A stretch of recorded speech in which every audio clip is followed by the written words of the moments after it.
Cabbage ಫ್ರಿಟರ್ಸು ಅಥವಾ ಎಲೆಕೋಸು ರೊಟ್ಟಿ ಅಂತಲೂ ಕೂಡ ಹೇಳ್ಬೋದು. ಮಕ್ಕಳು ಟಿಫಿನ್ ಬಾಕ್ಸ್ಗೆ ಬೆಳಗಿನ ಉಪಹಾರಕ್ಕಾಗಲಿ ಸಂಜೆ ಹೊತ್ತಿನ ಸ್ನ್ಯಾಕ್ಸ್ಗಾಗಲಿ ಎಲೆಕೋಸನ್ನ ಬಳಸಿ ತುಂಬಾ ರುಚಿಯಾದಂತಹ ಸುಲಭವಾಗಿರುವಂತಹ ಒಂದು ತಿಂಡಿ ಮಾಡೋದನ್ನು ತೋರಿಸ್ತಾ ಇದ್ದೀನಿ. ಗೆಳತಿ ಪಾಕಶಾಲೆಯ ವೀಕ್ಷಕರಿಗೆಲ್ಲ ನಮಸ್ಕಾರ. ಇವತ್ತಿನ ರೆಸಿಪಿ ಕ್ಯಾಬೇಜ್ ಫ್ರಿಟರ್ಸು ಮಾಡೋದು ತುಂಬಾ ಸುಲಭ, ರುಚಿಕರನೂ ಕೂಡ. ಹಾಗೆ ಯಾರೆಲ್ಲ ನೋಡ್ತಾ ಇದ್ದೀರಾ ದಯವಿಟ್ಟು ನನ್ನ ಚಾನಲ್ನ ಸಬ್ಸ್ಕ್ರೈಬ್ ಮಾಡ್ಕೊಳ್ಳೋದನ್ನ ಮರಿಬೇಡಿ. ಕ್ಯಾಬೇಜ್ ಫ್ರಿಟರ್ಸ್ನ ಮಾಡಲಿಕ್ಕೆ ಮೊದಲನೇದಾಗಿ ನಾನು ಒಂದು ಅರ್ಧ ಕೆಜಿಯಷ್ಟು ಎಲೆಕೋಸನ್ನು ತಗೊಂಡಿದ್ದೀನಿ. ಇದನ್ನು 4 ಭಾಗಗಳನ್ನಾಗಿ ಮಾಡ್ಕೊಳ್ಳೋಣ. ಎಲೆಕೋಸಲ್ಲಿ ಈ ರೀತಿಯಾದಂತಹ ಗಟ್ಟಿಯಾದ ದಂಟಿರುತ್ತೆ, ಅದನ್ನು ತೆಗೆದಾಕ್ಬಿಡೋಣ. ಅದನ್ನು ತೆಗೆಯೋದ್ರಿಂದ ಎಲೆಕೋಸನ್ನು ಉದ್ದುದ್ದಾಗಿ ಪದರವಾಗಿ ಕಟ್ ಮಾಡ್ಕೊಳ್ಳಿಕ್ಕೆ ತುಂಬಾ ಸಹಾಯ ಆಗುತ್ತೆ. ಕ್ಯಾಬೇಜ್ ಫ್ರಿಟರ್ಸ್ಗೆ ಎಲೆಕೋಸನ್ನು ಸಣ್ಣಗೆ ಉದ್ದುದ್ದಾಗಿ ಎಳೆಯಾಗಿ ಕಟ್ ಮಾಡಿಕೊಂಡ್ರೆ ಕ್ಯಾಬೇಜ್ ಫ್ರಿಟರ್ಸು ತುಂಬಾ ಚೆನ್ನಾಗಿರುತ್ತೆ, ರುಚಿಯಾಗೂ ಕೂಡ ಇರುತ್ತೆ. ಈ ರೀತಿ ಎಲೆಕೋಸನ್ನು ಕಟ್ ಮಾಡ್ಕೊಂಡಿದ್ದಾಗಿದೆ. ಜೊತೆಯಲ್ಲೇ ಸಣ್ಣಗೆ ಉದ್ದುದ್ದಾಗಿ ಕ್ಯಾಪ್ಸಿಕಮ್ಮು ಜೊತೆಗೆ ಕ್ಯಾರೆಟ್ ಕೂಡ ಕಟ್ ಮಾಡ್ಕೊಂಡಿದ್ದೀನಿ. ಒಂದು ಮೀಡಿಯಮ್ ಸೈಜ್ ಈರುಳ್ಳಿನೂ ಕೂಡ ಸಣ್ಣಗೆ ಉದ್ದುದ್ದಾಗಿ ಕಟ್ ಮಾಡಿ ತೊಗೊಂಡಿದ್ದೀನಿ. ನಂತರ ಒಂದು ಮಿಕ್ಸಿಂಗ್ ಬೌಲ್ಗೆ ಸಣ್ಣಗೆ ಉದ್ದುದ್ದಾಗಿ ಹೆಚ್ಚಿರುವಂತಹ ಈರುಳ್ಳಿನ ಹಾಕಿ ಈರುಳ್ಳಿನೂ ಕೂಡ ಪದರನ ಬಿಡಿಸ್ಕೊಳ್ತಾ ಇದ್ದೀನಿ. ಕೈಯಿಂದ 1-2-3 ಬಾರಿ ಈ ರೀತಿ ಇಸ್ಕಿದ್ರೆ ಈರುಳ್ಳಿ ಎಳೆಯಾಗಿ ಬಿಟ್ಕೊಂಡ್ಬಿಡತ್ತೆ. ಈರುಳ್ಳಿನ ಪದರ ಬಿಡಿಸ್ಕೊಂಡ ನಂತರ ಹೆಚ್ಕೊಂಡಿರುವಂತಹ ಎಲೆಕೋಸು, ಕ್ಯಾರೆಟು ಮತ್ತು ಕ್ಯಾಪ್ಸಿಕಮ್ನು ಕೂಡ ಹಾಕ್ಕೊಳ್ತಾ ಇದ್ದೀನಿ. ಕ್ಯಾರೆಟು ಕ್ಯಾಪ್ಸಿಕಮ್ನ ಹಾಕೋದ್ರಿಂದ ಕ್ಯಾಬೇಜ್ ಫ್ರಿಟರ್ಸು ಇನ್ನೂ ರುಚಿಯಾಗಿರುತ್ತೆ.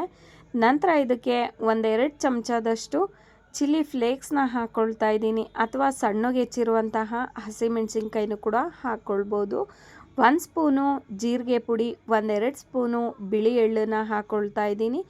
ಅರ್ಧ ಕಪ್ಪಲ್ಲಿ 1.5 ಕಪ್ಪಷ್ಟು ಕಡಲೆ ಹಿಟ್ಟನ್ನು ಹಾಕ್ಕೊಂಡಿದ್ದೀನಿ. 1/4 ಕಪ್ಪು ಅಂದರೆ ಅರ್ಧ ಕಪ್ಪಲ್ಲಿ 1/4 ಕಪ್ಪು ಅಕ್ಕಿ ಹಿಟ್ಟನ್ನು ಕೂಡ ಹಾಕ್ಕೊಳ್ತಾ ಇದ್ದೀನಿ. 1 ಚಮಚ ಶುಂಠಿ ಬೆಳ್ಳುಳ್ಳಿ ಪೇಸ್ಟ್ನು ಕೂಡ ಹಾಕೊಂಡ ನಂತರ 1 ಇಡೀ ಸಣ್ಣಗೆ ಹೆಚ್ಚಿರುವಂತಹ ಕೊತ್ತಂಬರಿ ಸೊಪ್ಪು, ರುಚಿಗೆ ತಕ್ಕಷ್ಟು ಉಪ್ಪನ್ನ ಹಾಕಿ ಕೈಯಿಂದ ಒಂದ್ಸರಿ ಚೆನ್ನಾಗಿ ಮಿಕ್ಸ್ ಮಾಡ್ಕೊಂಬಿಡೋಣ. ನೀರನ್ನು ಮೊದಲೇ ಹಾಕೋದು ಬೇಡ, ನಂತರನೂ ಕೂಡ ಹಾಕ್ಕೊಳ್ಬೋದು. 1 ಚಮಚ ಧನಿಯಾ ಬೀಜದ ಪುಡಿನ ಹಾಕ್ಕೊಳ್ತಾ ಇದ್ದೀನಿ. ಅಂದರೆ ಧನಿಯಾನ ಹಾಗೆ ಪುಡಿ ಮಾಡಿ ಇಟ್ಕೊಂಡಿರ್ತೀನಿ, ಅದನ್ನು 1 ಚಮಚನ ಹಾಕ್ಕೊಂಡಿದ್ದೀನಿ. ಈ ರೀತಿ ಕೈಯಾಡ್ಕೊಂಡ ನಂತರ ಇದನ್ನು ಹಾಗೆ ಒಂದು 10-15 ನಿಮಿಷ ನೆನೆಲಿಕ್ಕೆ ಮುಚ್ಚಿಡಬೇಕಾಗತ್ತೆ. ಎಲೆಕೋಸಲ್ಲಿರುವಂತಹ ನೀರಿನಂಶ ಬಿಟ್ಟು ನಂತರ ನಮಗೆ ನೀರೆಷ್ಟು ಬೇಕೋ ಅಷ್ಟನ್ನು ಹಾಕ್ಕೊಳ್ಬೋದು. ಇದು ನೆನ್ಕೊಳ್ಳೋ ಅಷ್ಟರಲ್ಲಿ ಪುದೀನ ಚಟ್ನಿನೂ ಕೂಡ ಮಾಡ್ಕೊಂಬಿಡೋಣ. 1-2 ಇಡೀ ಪುದೀನ ಹಾಕ್ಕೊಂಡಿದ್ದೀನಿ, ಎಲೆ ಅಷ್ಟೇ ಹಾಕ್ಕೊಳ್ತಾ ಇದ್ದೀನಿ. 1-4-5 ಖಾರ ಕಮ್ಮಿ ಇರುವಂತಹ ಮೆಣಸಿನ್ಕಾಯಿನ ಹುರಿದು ಹಾಕ್ಕೊಂಡಿದ್ದೀನಿ.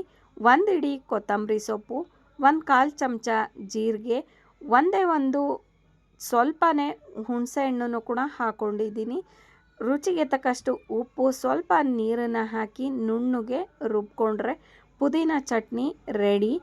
ಇಡ್ಲಿಕ್ಕಿಟ್ಟಂತಹ ಎಲೆಕೋಸು ಮಿಶ್ರಣನೂ ಕೂಡ ತಯಾರಾಗಿದೆ. ನಾವು ಮುಚ್ಚಿಡೋ ಮುಂಚೆ ಎಲೆಕೋಸು ಈ ಪಾತ್ರೆ ತುಂಬ ಇತ್ತು, ನೆಂದ ನಂತರ ಎಷ್ಟು ತಗ್ಗಿದೆ ಅಲ್ವಾ. ಈಗ ಸ್ವಲ್ಪನೇ ನೀರನ್ನು ಹಾಕ್ಕೊಳ್ತಾ ಇದ್ದೀನಿ.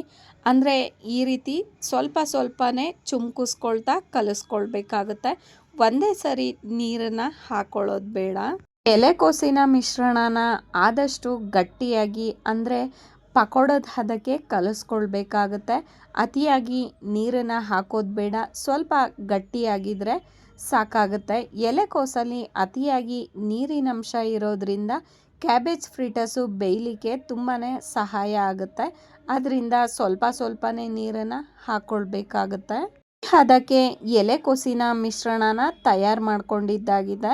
ಅತಿಯಾಗಿ ಹಿಟ್ಟನ್ನು ಹಾಕೋದು ಬೇಡ, ರುಚಿ ತುಂಬಾ ಕಮ್ಮಿ ಆಗುತ್ತೆ. ಬಿಸಿಯಾಗಿರುವಂತಹ ತವಾಗೆ ಸ್ವಲ್ಪ ಎಣ್ಣೆನ ಸವರ್ಕೊಳ್ತಾ ಇದ್ದೀನಿ. 1 ಇಡೀ ಎಲೆಕೋಸಿನ ಮಿಶ್ರಣನ ತಗೊಂಡು ಈ ರೀತಿ ಕೈಯಿಂದಲೇ ಗೋಲಾಕಾರಕ್ಕೆ ಹರಡ್ಕೊಳ್ತಾ ಇದ್ದೀನಿ. ನಿಮಗೇನಾದರೂ ಇನ್ನೂ ಸ್ವಲ್ಪ ದೊಡ್ಡದು ಮಾಡ್ಕೊಳ್ಬೇಕು ಅನಿಸಿದ್ರೆ 2 ಇಡಿಯಷ್ಟು ಎಲೆಕೋಸಿನ ಮಿಶ್ರಣನ ಹಾಕಿ ಹರಡ್ಕೊಳ್ಬೋದು.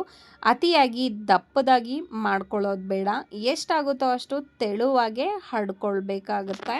ಕ್ಯಾಬೇಜ್ ಫ್ರಿಟರ್ಸ್ಗೆ ಆದಷ್ಟು ತರಕಾರಿ ಜಾಸ್ತಿ ಇದ್ದರೆ ತುಂಬಾ ರುಚಿಯಾಗಿರುತ್ತೆ. ನಿಮಗೇನಾದರೂ ಹಿಟ್ಟು ಕಮ್ಮಿ ತರಕಾರಿ ಜಾಸ್ತಿ ಅನಿಸಿದ್ರೆ ಇನ್ನೂ ಸ್ವಲ್ಪ ಹಿಟ್ಟನ್ನು ಕೂಡ ಹಾಕ್ಕೊಳ್ಬೋದು. ಆದರೆ ಈ ರೀತಿ ಮಾಡೋದ್ರಿಂದ ತುಂಬಾ ರುಚಿಯಾಗಿರುತ್ತೆ, ಆರೋಗ್ಯಕ್ಕೂ ಕೂಡ ತುಂಬಾ ಒಳ್ಳೆಯದಲ್ವ. ಮೇಲೆ ಸ್ವಲ್ಪ ಎಣ್ಣೆನ ಹಾಕಿ ಲೋ ಫ್ಲೇಮಲ್ಲೇ ಒಂದು 3 ನಿಮಿಷಗಳ ಕಾಲ ಬೇಯಿಸ್ಕೊಳ್ಬೇಕಾಗುತ್ತೆ. 3 ನಿಮಿಷದ ನಂತರ ಈ ರೀತಿ ಗರ್ಗರಿಯಾಗಿ ಕ್ಯಾಬೇಜ್ ಫ್ರಿಟರ್ಸು ಬೇಯುತ್ತೆ. ಒಂದು 2-3 ನಿಮಿಷ ಹಾಗೆ ಮಗ್ಚಾಕೊಳ್ತಾ ಬೇಯಿಸ್ಕೊಂಡ್ರೆ ರುಚಿಯಾಗಿ ಗರಿ ಗರಿಯಾಗಿ ಕ್ಯಾಬೇಜ್ ಫ್ರಿಟರ್ಸು ತಯಾರಾಗುತ್ತೆ. ಮಕ್ಕಳಿಂದ ಹಿಡಿದು ದೊಡ್ಡೋರ್ವರೆಗೂ ತುಂಬಾ ಇಷ್ಟಪಟ್ಟು ತಿಂತಾರೆ, ಅಷ್ಟು ರುಚಿಯಾಗಿರುತ್ತೆ, ಆರೋಗ್ಯಕ್ಕೂ ಕೂಡ ತುಂಬಾ ಒಳ್ಳೆಯದಲ್ವಾ. ಟಿಫಿನ್ ಬಾಕ್ಸ್ಗೆ ಅಥವಾ ಸಂಜೆ ಹೊತ್ತಿನ ಸ್ನ್ಯಾಕ್ಸ್ಗೆ ತುಂಬಾ ರುಚಿಯಾಗಿರುತ್ತೆ ಈ ಎಲೆಕೋಸು ಫ್ರಿಟರ್ಸು. ಕ್ಯಾಬೇಜ್ ಫ್ರಿಟರ್ಸು ತಿನ್ನಲಿಕ್ಕೆ ಸಿದ್ಧವಾಗಿದೆ, ತುಂಬಾ ರುಚಿಯಾಗಿರುತ್ತೆ. ಬಿಸಿ ಬಿಸಿಯಾಗಿ ಗರಿ ಗರಿಯಾಗಿ ಎಷ್ಟು ರುಚಿ ಇರುತ್ತೆ ಅಂತೀರಾ. ಜೊತೆಗೆ ಸ್ವಲ್ಪ ಪುದೀನ ಚಟ್ನಿ ಇದ್ದರೆ ಅಂತೂ ಇನ್ನೂ ರುಚಿಯಾಗಿರುತ್ತೆ. ನೀವು ಸಾಸ್ ಜೊತೆ, ತೆಂಗಿನಕಾಯಿ ಚಟ್ನಿ ಜೊತೆ, ಈ ರೀತಿ ಪುದೀನ ಚಟ್ನಿ ಜೊತೆನೂ ಕೂಡ ತಿನ್ಬೋದು, ತುಂಬಾ ರುಚಿಯಾಗಿರುತ್ತೆ. ಏನಾದರೂ ಬೆಳಗ್ಗೆ ಹೊತ್ತು ಲೈಟ್ ಫುಡ್ಡನ್ನು ತಿಂತಾ ಇದ್ದರೆ ಈ ಕ್ಯಾಬೇಜ್ ಫ್ರಿಟರ್ಸು ಕೂಡ ಹೇಳಿ ಮಾಡಿಸಿದಂತಹ ಉಪಹಾರ ಅಂತಲೇ ಹೇಳ್ಬೋದು. ಆರೋಗ್ಯಕ್ಕೂ ಕೂಡ ತುಂಬಾ ಒಳ್ಳೆಯದು, ಮಾಡೋದು ಕೂಡ ತುಂಬಾ ಸುಲಭ, ಜೊತೆಗೆ ರುಚಿಕರನೂ ಕೂಡ ಅಲ್ವಾ. ರೆಸಿಪೀಸ್ ಇಷ್ಟ ಆಗ್ತಾ ಇದ್ದರೆ ದಯವಿಟ್ಟು ಲೈಕ್ ಮಾಡಿ, ಕಾಮೆಂಟ್ ಮಾಡಿ, ಶೇರ್ ಮಾಡಿ. Thank you so much for watching.